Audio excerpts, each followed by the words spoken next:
하나님 말씀을 봉독합니다. 하나님 말씀은 욥기서 42장 5절 한 절의 말씀을 우리 함께 큰 목소리로 말씀을 봉독하겠습니다. 욥기서 42장 5절 말씀입니다. 다 같이 말씀을 봉독합니다.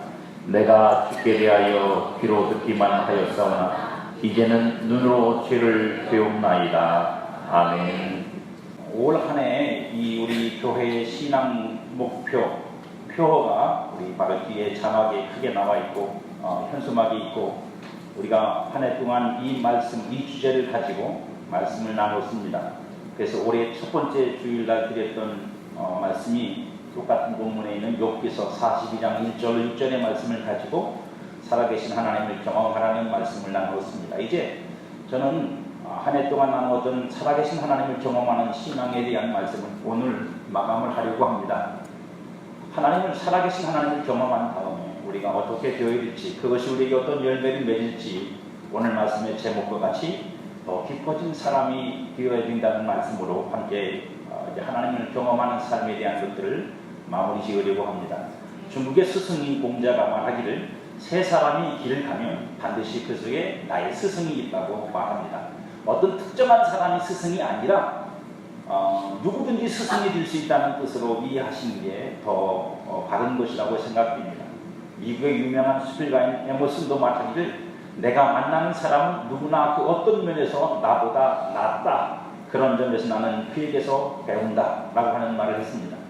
사람을 깊게 만들어주는 것은 사람이 사람을 만나야 가장 깊습니다.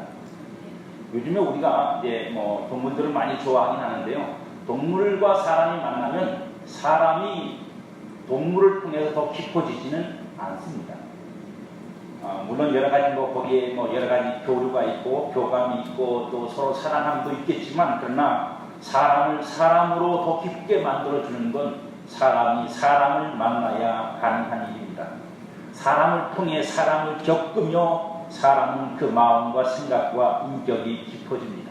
그래서 여러분들 주변에 있는 사람들이 어떤가에 대한 불평과 불만으로 가득하지 마시고 그 사람들이 나의 배움이요, 나를 깊게 만드는 존재들이요, 나로 하여금 더 깊어진 사람이 되도록 만드는 하나님이 내게 베푸신 나의 선생들이라는 사실을 여러분들이 놓치지 않기를 바랍니다. 우리가 신앙 안에서 생각해 볼 때 그렇다면 우리에게서 가장 깊은 인생, 가장 깊은 마음, 가장 깊은 삶을 깨닫게 하시는 분은 역시 하나님일 것입니다. 사람을 만나서 얻어지는 것도 크지만 하나님을 만남으로 얻어지는 것은 훨씬 더 크고 많은 것들이기 때문입니다. 우리가 잘 아는 사람 중에 다윗이 있습니다. 다윗은 많은 인생을 어릴 때부터 하나님과 동행하는 삶을 살아왔습니다. 그는 소년일 때부터 하나님을 섬기며 하나님을 만나고 하나님을 경험하며 살다가 마지막 죽는 순간까지 하나님과 함께 동행한 사람입니다. 그가 기록한 글 중에 우리가 가장 잘 아는 시편 23편이 있습니다. 여호와는 나의 목자시니 내가 부족함이 없으리라. 그가 나를 푸른 초장에 누이시며 쉴만한 물가로 인도하시는도다. 내 영혼을 소생시키시고 자기 이름을 위하여 의의 길로 인도하시는도다. 내가 사망의 음침한 골짜기로 다닐지라도 해를 두려워하지 않을 것은 주께서 나와 함께 하시니라. 주의 지팡이와 막대기가 나를 안위하시나이다. 주께서 내 원수의 목전에서 내게 상을 베푸시고 기름으로 내 머리에 바르셨으니 내 잔이 넘치나이다. 나의 평생의 선하심과 인자하심이 정녕 나를 따르리니 내가 여호와의 집에 영원히 거하리로다. 우리가 잘 알다시피 이 말씀을 배경으로 해서 나온 그림이 있죠.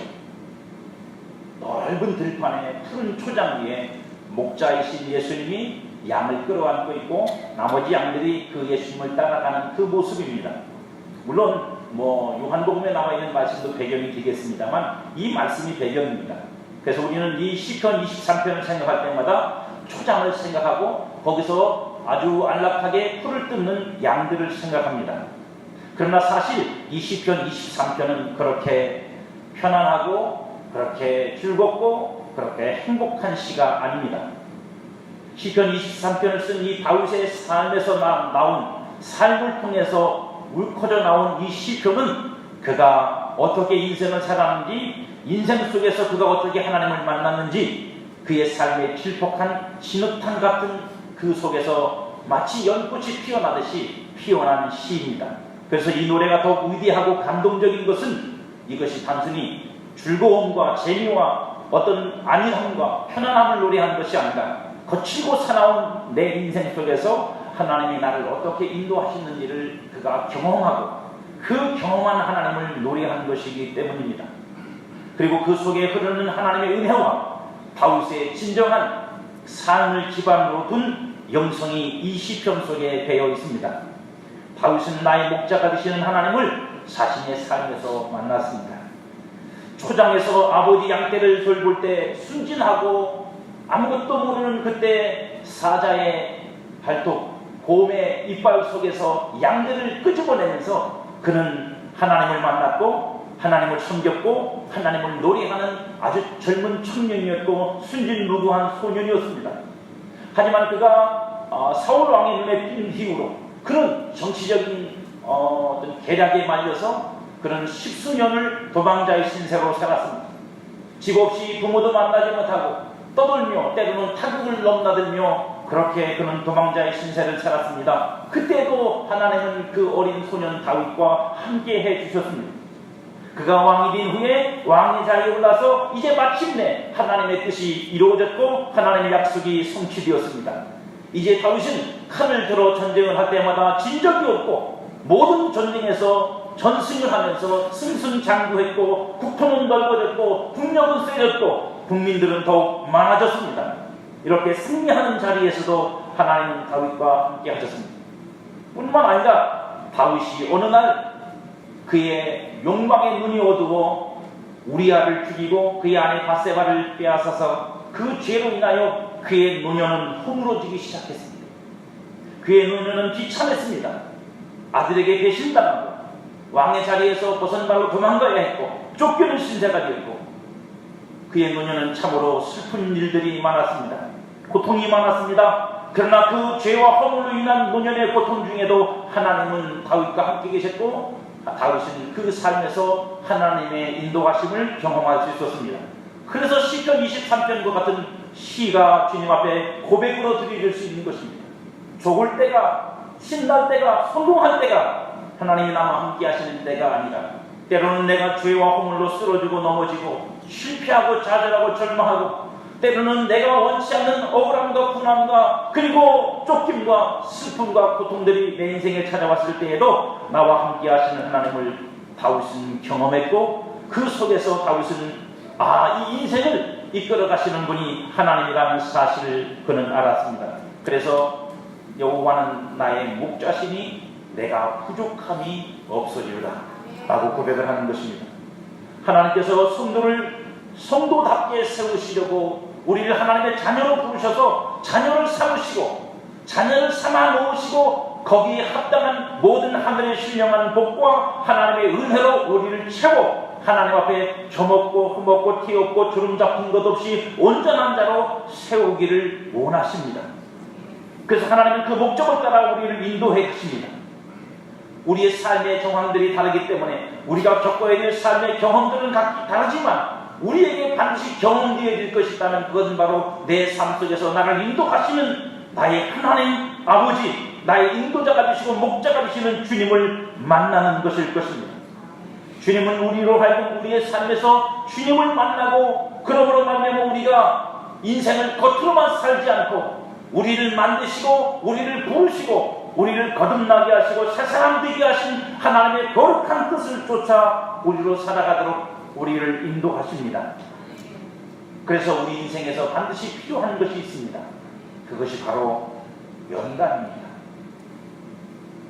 왜냐하면 저와 여러분들은 거룩하지도 의롭지도 하나님을 알지도 모르는 죄 속에서 태어나서 죄 중에 자라다가 죄악 속에서 살고 있는 인생이었기 때문입니다.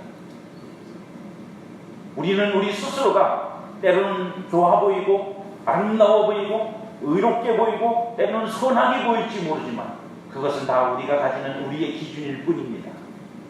하나님이 우리를 부르셔서 하나님 앞에 거룩하고 끔없고 티없고 주름 잡힌 것 없는 존재로 우리를 세우시기 위해 하나님은 그덕을 우리의 인생을 통해 우리를 단련하시고 마침내 하나님이 우리에게 주시기 원하시는 그 거룩하심을 우리에게 입히시기 원하십니다.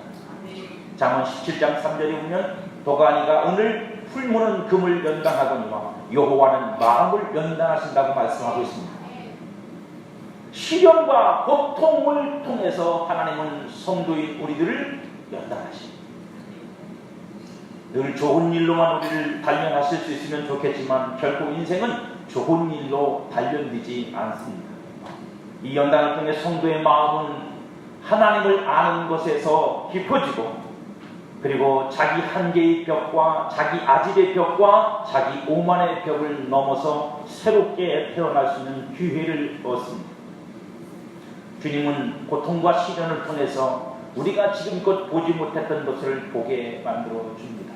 높은 곳만 바라봤던 사람이, 먼 곳만 바라봤던 사람이, 큰 것만 바라봤던 사람이, 중요한 것만 바라봤던 사람이 고통과 시련을 통해서 가까이 있는 것의 소중함을 알고 작은 것의 소중함을 알고 지금의 소중함을 알고 인생을 다시 살 수 있는, 다시 살아갈 수 있는 소확행이라고 그러죠. 요즘에 작은 것에서 찾아오는 가장 확실한 행복, 그런 것 똑같은 것은 아니겠지만 우리의 눈이 보지 못했던 것들을 보게 만들어줍니다.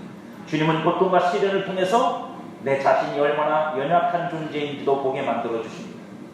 우리는 늘 내가 언제나 강건하고 힘이 있고 자신감이 넘치고 그죠? 실력 있는 사람이라고 생각합니다. 하지만 우리가 그런 모든 것들이 아무 유용함이 없이 무너질 수밖에 없는 인생이라는 사실을 고통과 시련을 만날 때 비로소 깨닫습니다.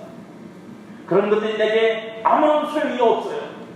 그런 것들이 내게 어떤 유용함을 가지지 못해요. 그런 것들이 내 삶의 실력 행사를 하지 못해요. 그래서 다 쓸모없다는 말밖에는 할 수 없게 되는 그런 내 역함, 내가 가지고 있는 모든 소유들이 얼마나 무능한 것인지를 우리로 보게 하는 것, 그게 바로 고통과 시련입니다. 주님은 고통과 시련을 통해서 우리의 믿음의 실체도 보게 하십니다. 믿음이 좋은 줄 알았는데 고난이 오니까, 시련을 겪으니까, 고통을 겪으니까 아무것도 할 수가 없는 거예요. 믿음이 좋은 줄 알았는데 말씀이 줄줄줄줄 외워졌고 그 말씀대로 된다고 나는 다른 사람들에게 역시 여전히 많이 가르치고 떠벌리고 주장하고 외쳤는데 현실의 내 삶의 고통과 시련이 찾아오니까 아무것도 할 수 없어요. 내 믿음의 실체가 무엇인지를 보는 거예요. 내 믿음의 실체가 풍선처럼 바람이 가득 차 있는 것인지 아니면 단단하게 다져지고 다져진, 비온 뒤에 땅이 다져진 다져진 것인지를 볼 수 있어요. 그건 여러분 좋을 때는 잘 못 봐요. 고통과 시련이 찾아올 때만 믿음의 실체를 보게 됩니다. 그래서 하나님은 고통과 시련으로 우리의 믿음의 허상을 깨뜨리시는 겁니다. 여러분 땅을 다질 때 여러분 혹시 그 장례 치르는 걸 보셨습니까? 무덤을 만들면 땅을 파고 시신을 묻고 그 위에 흙을 얹고 땅을 다집니다. 왜? 그렇지 않으면 비가 오면 다 쓸려 들어가니까. 그죠? 요즘은 포크레인으로 다 하니까 그런 게 없는데 예전에는 사람들이 직접 했습니다. 큰 나무, 무거운 나무, 흰나무 있거든요. 거기다 끈을 묶어서 그걸 들었다가 놓고 하면서 땅을 다지고 그 위에다가 이렇게 뚜껑, 동그란 여러분들이 겉으로 보이는 뚜껑을 만들고 그걸 끝까지 그거 다 올라갈 때까지 그걸 계속해요. 그리고 그 위에다가 끝장을 입히는 거예요. 여러분, 시련이 없이는, 고난을 겪지 않고는 내 믿음의 실체를 우리는 볼 수 없어요. 주님은 고통과 시련을 통해서 그렇게 우리로 보지 못했던 것들, 알지 못했던 것들, 깨닫지 못했던 것들, 발견하지 못했던 것들을 발견하게 만들어주는 것입니다. 이런 내용들은 고통과 시련을 통과하면서 얻어지는 것이에요. 편안하고 안락하게 살면서는 이런 것들은 실체로 우리에게 얻어지지 못합니다. 고난과 시련이 쓸쓸한 약과 같이 마시기 힘들고 어려운 것이지만 성도에게 반드시 필요한 것이기에 주님은 그 길로 성도를 인도하십니다.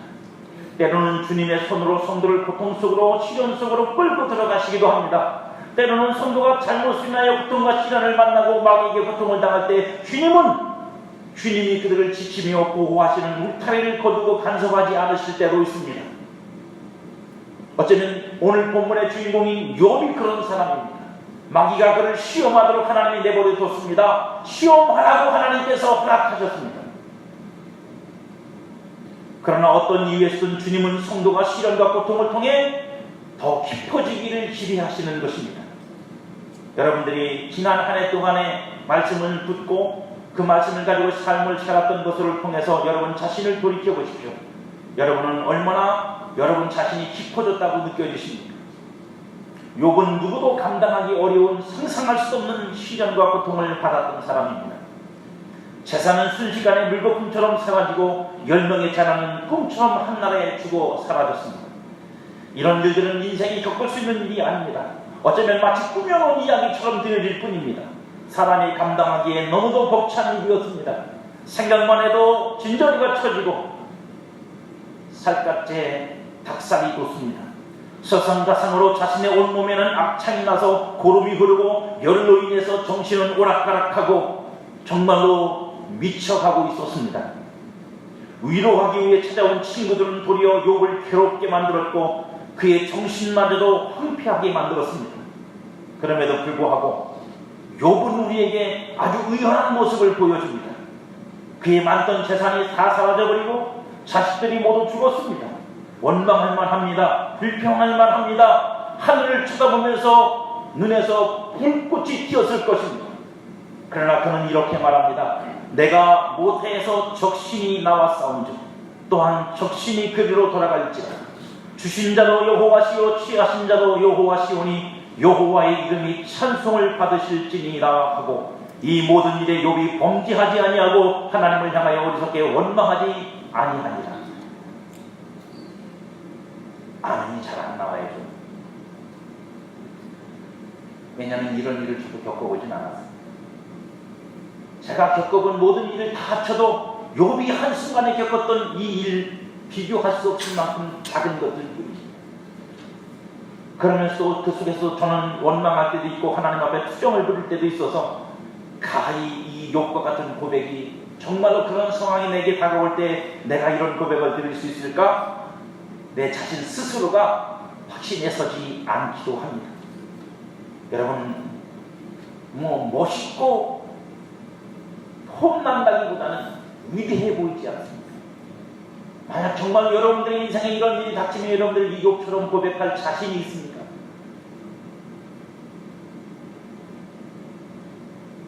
그의 몸에 악창이 생겨 기와 조각으로 몸을 긁었다고 성경이 되어 있어요. 기와 조각으로 얼마나 이게 막 그 낙진이가 않고 그러니까 피부의 감각이 사라진 거죠. 가렵고 그러니까 기와 조각으로 이게 손으로 긁어갖고 안 되니까 기와 조각으로 몸을 긁으며 고통당할 때 하나님을 저주하고 죽으라고 그런 하나님에 믿느냐고 옆에 있는 마누라가 잔소리하고 쏘아붙일 때도 그는 이렇게 말합니다. 그가 이르되 그대의 말이 어리석은 여자 중 하나의 말 같도다. 우리가 하나님께 복을 받았은즉 재앙도 받지 아니하겠느냐 하고 이 모든 일에 욥이 입술로 범죄치 아니하니라.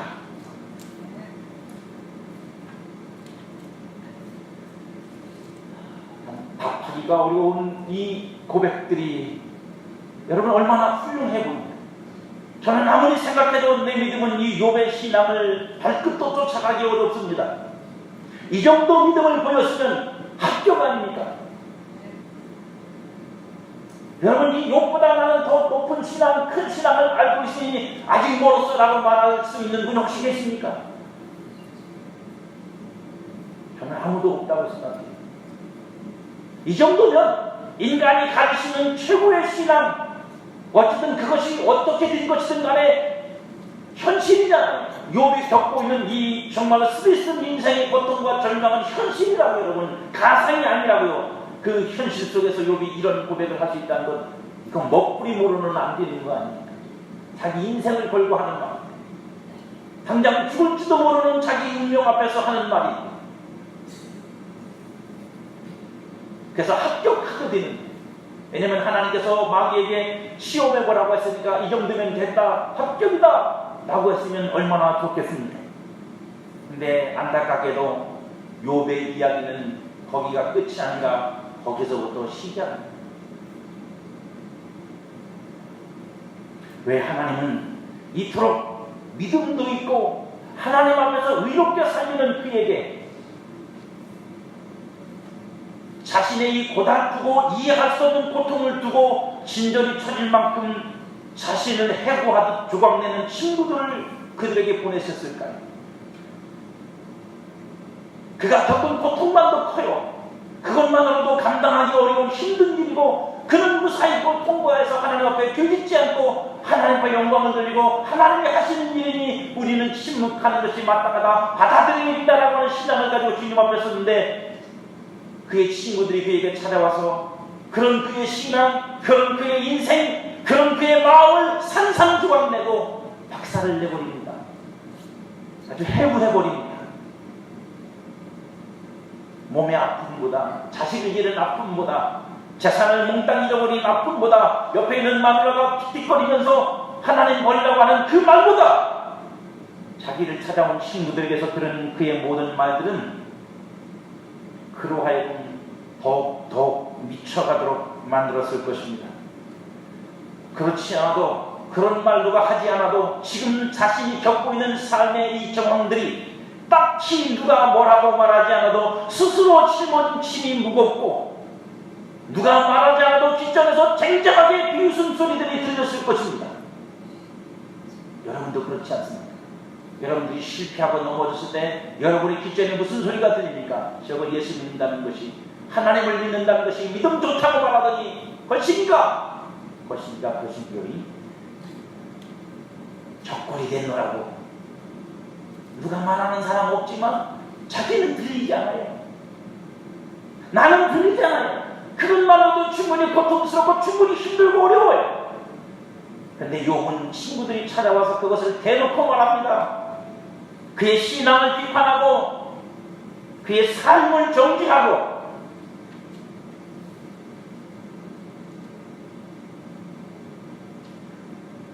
그는 그렇게 발기발기 찢겨졌어요. 왜 하나님은 욥에게 그런 삶을 주셨을까요? 우리는 최소한 이것이 하나님이 욥을 미워하시거나 욥에게 불만이 있으셔서 그런 것이 아니라는 것은 압니다. 그러면 왜 이런 고난과 아픔이 욥에게 요구되는 것일까? 자식 잃었으면 돼. 재산 잃었으면 되지.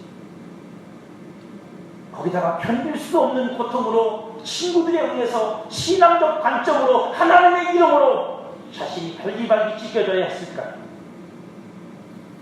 욥은 하나님 욥의 인생을 어디로 끌고 가시려고 하는 것일까요? 오늘 우리가 읽은 본문이 욥기서 끝부분에 있는 것이죠. 그가 모든 것을 거치고 난 다음 하나님을 다시 만난 다음에 그 찢겨지는 고통을 겪고 난 다음에 그가 하나님께 드린 고백입니다. 내가 죽게 대하여 귀로 듣기만 하였었더니 이제는 눈으로 주를 배운다이다. 사실 이 깊이를 헤아릴 수는 없습니다. 욥의 이 고백이 어느 정도일지 우리가 100% 헤아린다고 말할 수는 없을 겁니다. 최소한 이것을 헤아릴 수 있다면 우리는 그와 같이 깊이 구렁텅이 속에 빠져봐야 할 것이고 인생의 절망과 화장 속에 있어봐야 비로소 우리는 이 고백이 어떤 것인지를 가늠할 수 있을 것입니다. 이 고백 속에서 우리가 짐작할 수 있는 한 가지가 있습니다. 욥이 이것을 어떻게 깨달았을까요? 하나님 자신을 욥에게 나타내셨기 때문이겠죠. 친구들이 발기발기 찢겨진 모든 상처와 찢겨짐 속에서 하나님이 나타나셔서 욥에게 말씀하셨기 때문입니다. 욥은 그 속에서 한 가지 사실을 깨달았습니다. 그것이 뭐냐면 이 모든 일들이 하나님이 욥을 자랑스러워하시고 사랑스러워하셨기 때문에 욥에게 주신 것이라는 사실.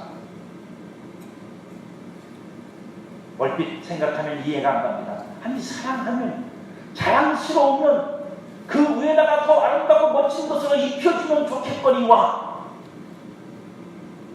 그래서 욥이 겪은 일들을 보니까 그건 아름답지도 않고 않고 영광스럽지도 않고 자랑스럽지도 않고 볼품도 없고 비참한 것들 뿐인데 도대체 뭐가 사랑하는 것이고 뭐가 자랑스러운 것일까? 그래서 우리는 눈이 어두운 것인지도 모릅니다. 왜냐하면 장차 받을 영광과 좋게 비교할 수 없는 오늘의 고난을 우리는 겹쳐볼 수 없기 때문입니다. 오늘 우리에게 닥치는 시련과 고난과 고통이 영광이라는 것을 우리는 보지 못합니다. 그래서 우리는 그것들이 싫고 그것들이 우리에게서 없기를 원하지만 하나님은 욥에게 그것을 나타내셨고 그렇게 하나님은 그를 더 가까이 하셨고 그렇게 하나님은 욥에게 더 영광을 입히셨고 그렇게 하나님은 욥에게 하나님을 더 가까이 알도록 부르셨습니다. 그게 욥이 만난 고난이고 겪어야 했던 시련이고 그리고 그가 괴로워했어야 될 모든 시간들의 의미이고 가치입니다.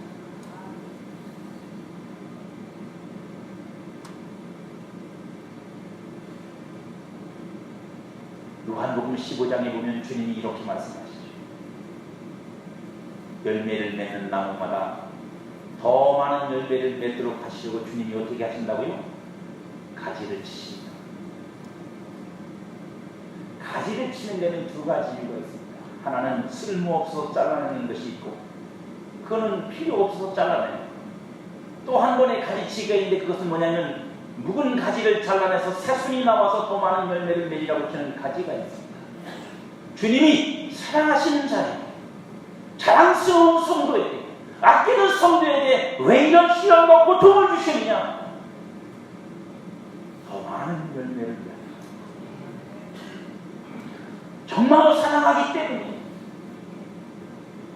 여러분 욥이 하나님께서 이런 고통을 겪고 나서 얻은 것이 자식이 더 멋있고 자산이 10배로 불어나고 여러분 겨우 그거 얻으려고 욥을 이런 시련 속으로 하나님이 밀어넣으셨다고 생각하십니까? 그래서 욥처럼 인내하면 그렇게 많아진다고 생각하는 꿈만 꾸고 계십니까? 아니요. 하나님은 욥에게 주고 싶은 것이 그게 아니에요. 그 시대가 그것으로밖에는 표현할 수 없으니까 그렇게 표현되어 있지만 욥이 하나님 앞에서 하나님께로 입은 영광은 그 재산으로도 다시 돌려받은 그 자식들도 비교할 수 없는 것이 그냥 그것으로 이렇게 설명됐을 뿐이지. 주님은 미워하는 자에게 고난을 주지 않습니다. 버리시죠. 그냥 놔두신다. 당신의 손으로 끌어다가 고난 속으로 집어넣지 않으신다고. 주님은 자녀가 아닌 자에게 결코 징계를 내리지 않습니다.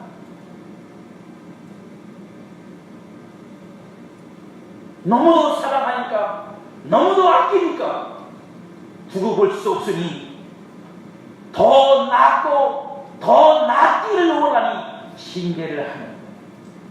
주님은 고통과 시련을 통해 성도를 더 깊이 더 가까이 당신에게로 인도하셔서 당신의 영광 속으로 들어오기를 원하세요. 주님이 원하시는 것은 그저 욥이 말한 것처럼 그것도 위대하지만 주시니도 하나님이시오 치안시도 하나님이시니 하나님이 하셨습니다. 이 정도에서 끝나기를 원치 않으신 거예요. 그 정도 신앙, 그 정도 하나님을 아는 것으로 우리는 거기 바꿈치도 못 쫓아가지만 최소한 하나님께서 욥을 사랑하심은 그 정도에서 끝나는 게 아니라 더 가까이 욥을 부르셔서 당신을 욥에게 주기를 원하시고 보이기를 원하시고 나타내기를 원하셔서 욥에게 이런 시련과 고난을 허락하신 거라는 사실을 우리는 알아야 됩니다. 그래서 욥은 그 속에서 많은 것들을 깨닫죠. 그 중에 첫 번째가 뭔지 아십니까? 존재의 깊음. 존재의 깊음. 여러분은 존재, 살아있는, 존재하는 실존입니다. 그 깊이가 어디서 결정되느냐? 그것은 바로 낮아짐이에요. 겸손이라고. 결코 높아진 사람은 존재의 깊이를 가질 수가 없어요. 우리가 하나님의 피조물로서의 존재의 깊이를 가지려면 우리는 그만큼 밑으로 내려가 봐야 됩니다. 바닥을 쳐봐야 봐요. 끝장을 봐봐야 하는 거예요. 인생이 어디까지 갈 수 있는지를 알아봐 경험해봐야 겸손의 자리에서만 얻어질 수 있는 것이 존재의 깊이에요. 그래서 인생을 편하고 쉽게 산 사람들은 인생을 겉으로만 합니다. 그 화려하고 빛나고 그런 것들 밖에는 보이지 않아요. 북에서 넘어온 우리의 동포들이나 중국에 사는 우리의 조선족들이 한국에 와서 많이 실패하고 돌아갑니다. 실패하는 이유가 그것 때문이에요. 저 머릿속은 한국은 화려합니다. 빛이 나고 대단하고 저기만 가면 나도 성공하는 인생이 될 것 같은데 막상 들어와서 그 밑바닥 시장바닥에서 살아보니까 배신도 있고 동족의 어떤 가까움이 아니라 오히려 배척하고 싫어하고 떠나라 그러고 그런 소리를 듣고 살면서 그들이 견딜 수가 없어서 다시 돌아갑니다. 그러니까 그들도 전략을 바꿔서 한국에 가서는 돈만 벌어오자. 돈만 벌어오자. 돈만 가져다가 한국에서 쓰는 게 아니라 저기 가서 써요. 그래서 여러분 연길에 가보면 조선족이 갚고요. 돈은 누가 버느냐면 한족들이 다 벌어요.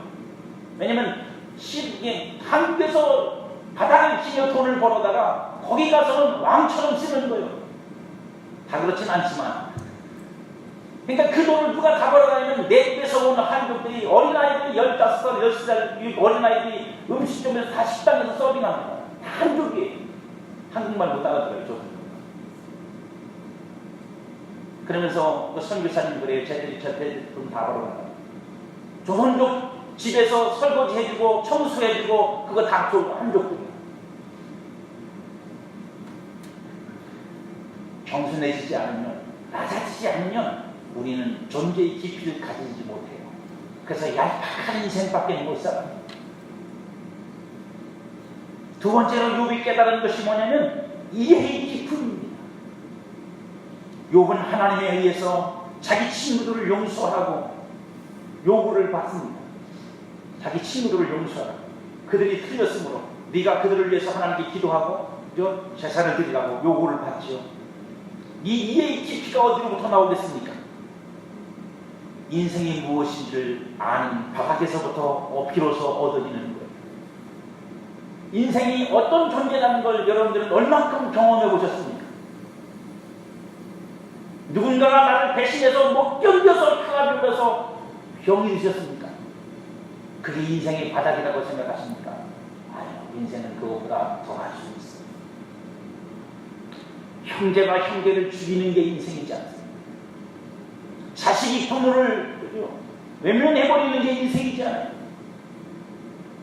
인생의 바닥을 보아야 인간이 어느 정도까지 내려갈 수 있는지를 보아야 비로소 그 인간을 이해할 수 있어요. 그러지 않고 어설픈 도덕성과 어설픈 인간론을 가지고 내가 사람을 한다고 대했다가는 실망과 좌절과 절망뿐이에요. 그러니 하나님은 우리에게 시련과 고통을 통해서 그 바닥을 보게 하십니다. 그래서 인생을 이해하게 하십니다. 사람이니까 그렇다. 사람이니까 그럴 수 있는 것이고 그래서 그 바탕 위에 이해의 깊이가 생기는 거예요. 이해의 깊이요. 그러니까 이해할 수 있는 것이 나도 사람이고 인생이기 때문입니다. 주님은 욥에게 더 놀라운 것을 깨닫게 하셨는데 그것이 뭐냐면 신앙의 깊음입니다. 신앙의 깊이는 하나님 경험의 깊이예요. 하나님을 경험하지 못한 사람은 신앙이 깊어질 수 없어요.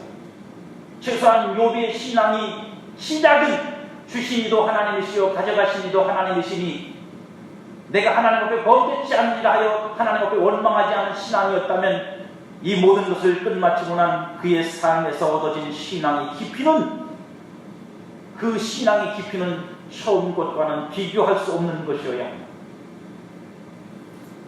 그래서 욥이 고백한 겁니다. 내가 죽게 대하여 귀로만 듣기만 하였었더니 이제는 눈으로 주를 배움나이다. 여러분들은 올 한 해 동안에 이 깊이가 얼마나 깊어지셨습니까?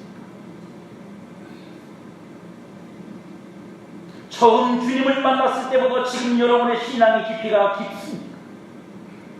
처음 예수를 믿을 때보다 지금 여러분들이 인간을 이해하는 이해의 깊이가 깊습니까?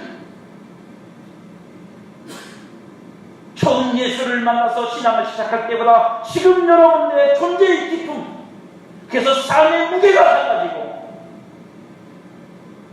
가치가 달라진 기쁨이 있습니까? 시련의 때를 지나고 계십니까? 고통의 나날 속에서 살고 계십니까? 그 속에 감춰진 주님의 가르침을 발견하시기를 축복합니다. 고통이나 시련이 아픔이 아닌 당신을 이끌고 있는 주님을 만나십시오. 고통만 보지 마시고 시련만 보지 마시고 그 속에서 여러분과 함께 불을 지나고 물을 지나고 계신 여러분 손을 잡고 계시는 주님을 만나셔야 합니다.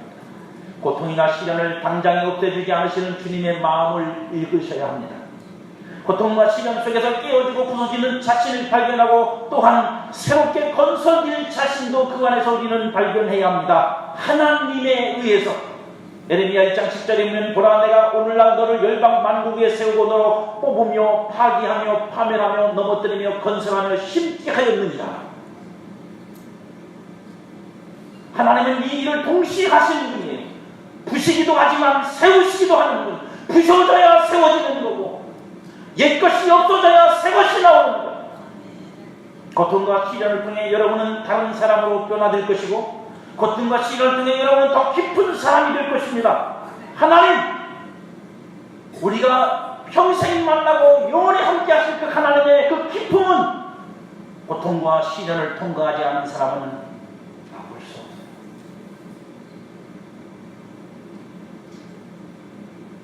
야고보서 5장 11절은 우리에게 그러므로 이렇게 지혜를 줍니다. 보라, 인내하는 자를 우리가 복되다 하나니 너희가 욥의 인내를 들었고 주께서 주신 결말을 보았거니와 주는 가장 자비하시고 긍휼히 여기시는 이십니다. 욥은 인내로 그 모든 것들을 하나님 앞에서 하나님이 지어주는 결말로 끝을 낼 수 있었답니다. 저는 여러분들에게 이렇게 축복하기 원합니다. 여러분의 모든 시련과 고통의 끝이 하나님의 만들어내심이 되기를 축복합니다. 하나님께서 결말을 내시는 하나님의 결말로 끝이 나고 그러므로 하나님께로부터 받은 것이 있고 받을 것이 있고 하나님께로부터 온 것이 있어. 그것이 남는 성도, 그것이 남아있는 성도. 그래서 세상이 사라지고 세상이 진동하여 무너져도 하나님께로부터 온 그것은 무너지지 않고 사라지지 않고 영원히 하나님 앞에 있어서 영광이 될 만한 것들로 하나님이 여러분들에게 결말 지어주시기를 축복합니다. 이 일에 하나님은 우리에게 자비하시고 긍휼하신 분. 그러므로 여러분 인내로 주의 자비와 긍휼을 믿고 구하십시오. 이 시련 끝에서 성도는 빈손이 아니라 하나님을 얻고 새로워진 자신을 얻을 것입니다. 세상에서 가장 어리석은 자는 시련을 신의 저주를 여기고 움츠리는 사람이랍니다. 인내로 달려가십시오. 믿음의 시련은 끝이 있고 주님으로부터 오는 아름다운 결말이 반드시 있을 것입니다.